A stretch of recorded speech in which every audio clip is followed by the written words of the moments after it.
we in a different stratosphere. We in a different area. To the point, can we play regular football? I mean, the kids coming behind us, do they want to play regular football? To the parents that's raising these kids, do they want to put their kids in football? That your life could be threatened on a regular play? Regular tackle. Okay, it wasn't even a piled on where it was like I think he Higgins, right? Tackled Higgins. Yep, Higgins. Yep. Tackled him. It wasn't like 25 people piled up on him. We didn't really see what happened under the rubble. No, regular play. We saw it. The man stood up. Okay, he stood up on his own and fell down. Now I don't know if he got a medical history of something like that. It reminded me of back in the day, and I don't know if anybody remember this. It's a totally different sport. Hank Gathers, he passed out on the basketball court. He had an irregular heartbeat, right? They put him back on the court maybe about a week later. He passed away, right? Because he had a medical condition they didn't know about. Go back, Reggie Lewis, NBA playoff game, okay? He was playing against the Charlotte Hornets. He passed out on the basketball court. He played 2 games later and then passed out again and then passed away. Maybe he had a medical history condition that we didn't know about. This is different. Unless somebody say he had a medical condition that I don't know about, football as we know it might be changing. It really might be changing. That's the way I see it. I mean, like, that's a regular play. And the simple fact that from a financial perspective, you got a salary cap on the NFL? Really? This man is going out there to risk his life on a regular play, and we got a salary cap in the NFL. We don't have a salary cap in the NBA. Well, we do, but it's a soft cap, and we don't have a salary cap in baseball. I just look at that and see it's pretty crazy. Football generate more money than any other sport, and we got a salary cap on these brothers. It was pretty crazy, pretty scary. His mother had to come down from the stands and ride with him in the ambulance. Like, what are we doing here? NFL, kudos to them for stopping the game. It don't really matter about the Buffalo-Cincinnati situation, about the playoff implications. All that stuff don't matter. Hopefully this young man is doing okay, and he survived this, because right now he's still in critical condition. Zay?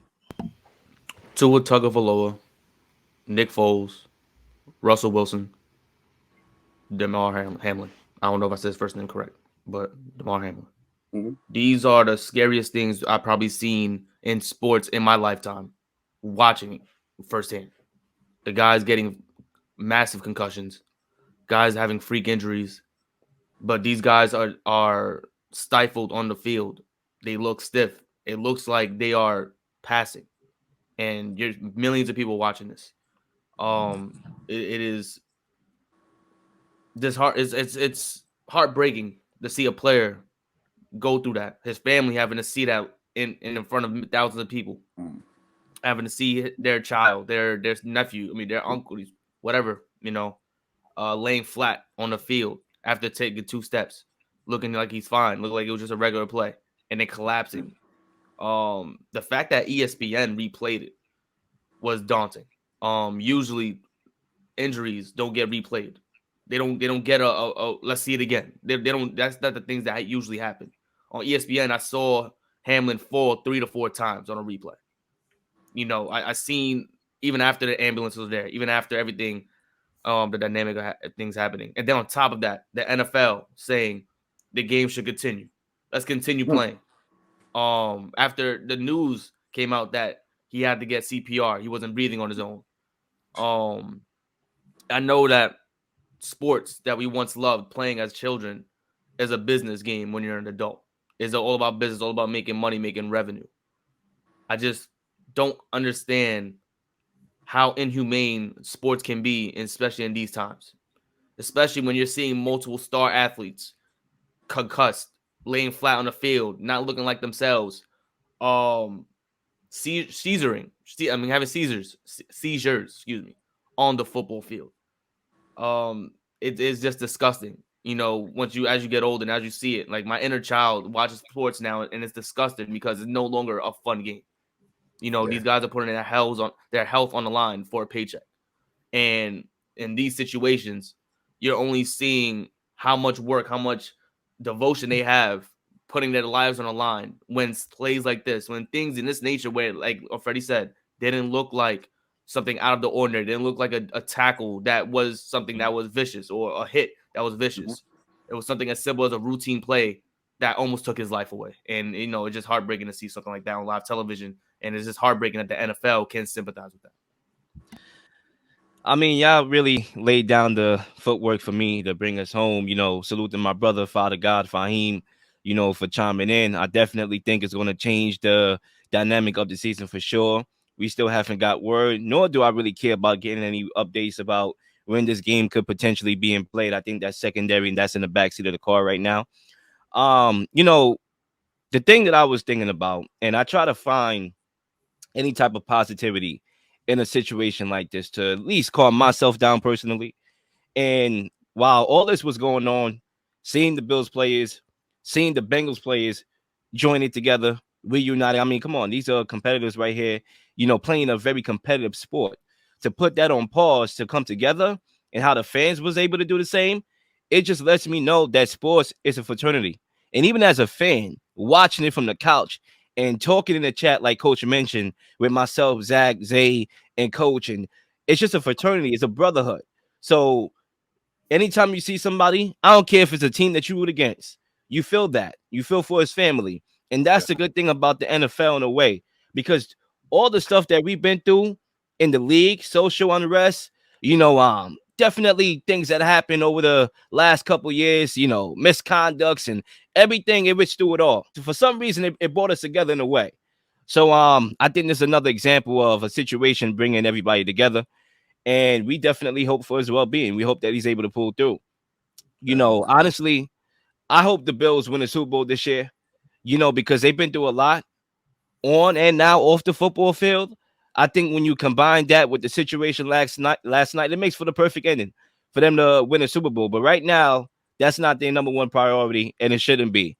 You know, listen, I'm not sure about y'all, but I've been seeing a lot of stuff going on. Maybe not in the NFL to this magnitude, but you look around the world, I've been seeing some stuff, you know, and I'm not going to sit here and try to dissect what the possibilities of what happened is, because at the end of the day, we want him to come through. But man, I've been seeing some stuff. And Zay, I'm not sure if you remember this, or Cuz, or you remember this, but when we reflect back to the WWE, it's one instance that I saw where, you know, they actually had a wrestler die. Owen Hart died in front of a national audience, pay-per-view, and they continued to roll the show, right? They didn't stop it. They ran the show. I'm not sure how the hell the WWE recovered from that, but they did. You know, it is what it is. But I'm glad the NFL did not take that page out of the WWE book and ran this show, because it would have been a shame for the league to do so. And I'm glad that they held back, and the players, they used their power. And another example that this show saying that we're not going to play this game, the bubble, you know, the NBA plays, we're not going to play this game. It shows every individual athlete how much power they have, and they need to exercise it, not only in situations like this or the bubble, but more often.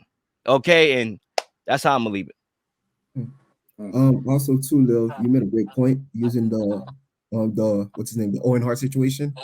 I just felt like, you know, I'm not giving no excuse to the WWE, but at that time there was no social media. So in other words, you know, not everyone around the world probably would have known what transpired at that time. Today we live in a day and age where social media is very powerful. Like if something happened right now, I promise you, somewhere in Europe, Africa, Asia, wherever, like people's going to find out about this. And also too, you know, I just want to give my hats off to Zach Taylor, man. You know, when the ref said, "Hey, they're giving the players 5 minutes to warm up," he went across the field, talked to Sean McDermott, and from there, you know, they came to a mutual agreement by, you know, postponing the game. So, you know, I truly like the class act that he did. One more thing here, and I'm actually going to lob a question / comment here. You know, this is why I honor athletes making decisions to retire from the game early.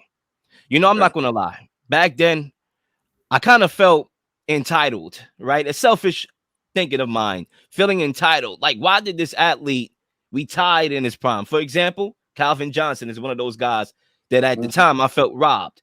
Megatron, best wide receiver in the league. Personally, for me, top 5 wide receiver of all time.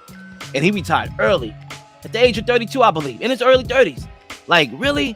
But now, as I get older, and sometimes with age comes more wisdom, I honor any athlete that wants to get in, feed his family, and gets the hell out.